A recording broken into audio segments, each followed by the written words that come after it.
Assalamualaikum. Kami daripada kumpulan 4 bertemakan alam sekitar. Kami bakal membentangkan tajuk tentang sikap amalan belia terhadap pemeliharaan alam sekitar.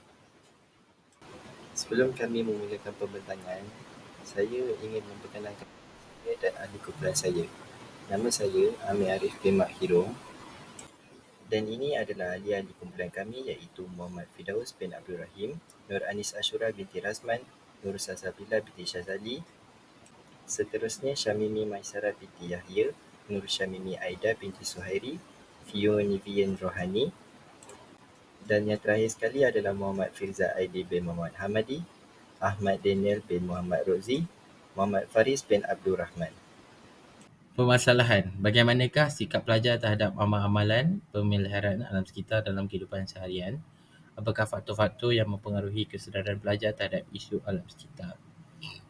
Bagaimanakah pelajar menilai keberkesanan praktikal dalam menjaga alam sekitar berdasarkan pengetahuan yang mereka miliki? Seterusnya saya akan menerangkan metodologi. Yang pertama ialah strategi pencarian.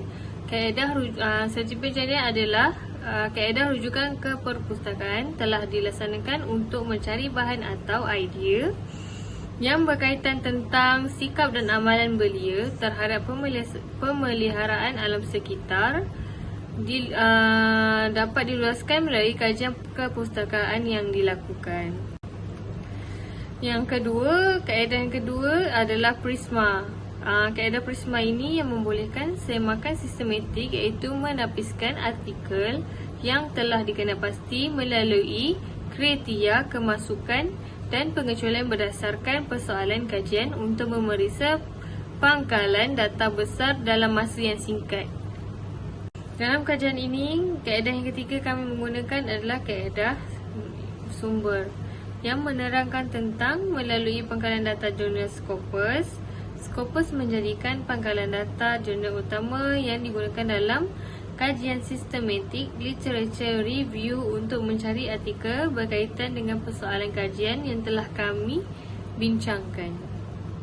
Kaedah yang keempat ialah kaedah kriteria kelayakan dan pengecualian. Kaedah ini memfokuskan pada penerbitan 5 tahun terkini iaitu daripada 2019 hingga 2023. Oleh kerana terdapat terlampau banyak artikel yang mempunyai mengenai sikap dan amalan belia terhadap alam sekitar, pemilihan garis ini dapat memastikan corak terkini sikap dan amalan belia terhadap pemeliharaan alam sekitar. Untuk metodologi yang kelima ialah proses tinjauan sistematik. Proses tinjauan sistematik ni kita menggunakan kata kunci untuk carian artikel kita. Jadi berdasarkan carian artikel kita merujuk berdasarkan literature yang sama atau berkaitan dengan tajuk. Okey, yang terakhir metodologi yang keenam. Metodologi yang keenam mengumpul dan analisis data. Okey, untuk pengumpulan dan analisis data ni, kita mendapati ada 16 artikel yang dinilai yang dianalisis melalui Scopus mengikut peringkat.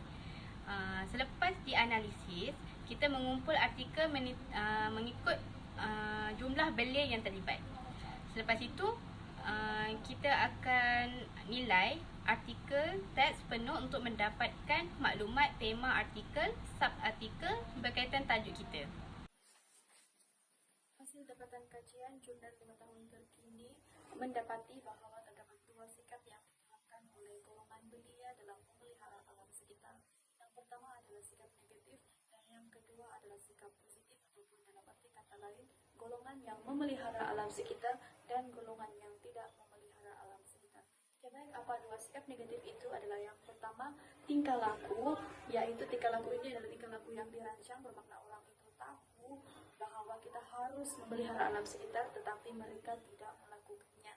Yang kedua adalah tidak diberikan pendedahan ataupun kurang pendedahan. Ini bermakna orang tersebut dari kecil tidak diajar berkaitan dengan pemeliharaan alam sekitar. Jadi mereka dari kecil terbawa-bawa sikap tersebut hingga ke dewasa. Next, apa pula sikap positif yang mempengaruhi golongan belia dalam memelihara alam sekitar? Okey, di sini terdapat dua faktor. Yang pertama adalah faktor budaya dan nilai-nilai keluarga, dan juga yang kedua adalah media massa dan teknologi. Okey, bagi budaya dan nilai-nilai keluarga ini, parents menerapkan kepada anak-anak mereka berkaitan dengan nilai-nilai mulai dari kecil, dan juga menerapkan sikap turun-temurun seperti larangan membuang sampah di rata-rata tempat. Okey, bagi media massa dan juga teknologi, seperti yang kita tahu sekarang, dunia semakin berkembang dengan teknologi yang pesat. Jadi setiap golongan belia ada yang memiliki konten ataupun video-video di media sosial berkaitan dengan pemeliharaan alam sekitar. Jadi melalui video tersebut mereka akan dipengaruhi dengan sikap positif berkaitan dengan pemeliharaan dan pemuliharaan alam sekitar. Kesimpulan, keseluruhan yang disim mengenai pasti tanggungjawab etika belia terhadap alam sekitar, kajian literatur daripada 2019 hingga 2023, sikap dan amalan belia terhadap pemeliharaan alam, faktor-faktor seperti pendidikan, komuniti, gaya hidup, tingkah laku tempatan mempengaruhi etika alam sekitar belia. Artikel ini mengenai peranan faktor-faktor ini membentuk persepsi belia terhadap alam sekitar, penemuan utama kunci dalam pembangunan diri belia, cinta akan alam sebagai tujuan utama, proses penyelidikan, pembahasan proses pendidikan termasuk soalan kajian, carian literatur melalui Scopus untuk komprehensif, prinsip-prinsip PRISM mengikuti dengan teliti prinsip PRISM, kriteria pemasukan dan pengecualian berfokus pada artikel jurnal 201.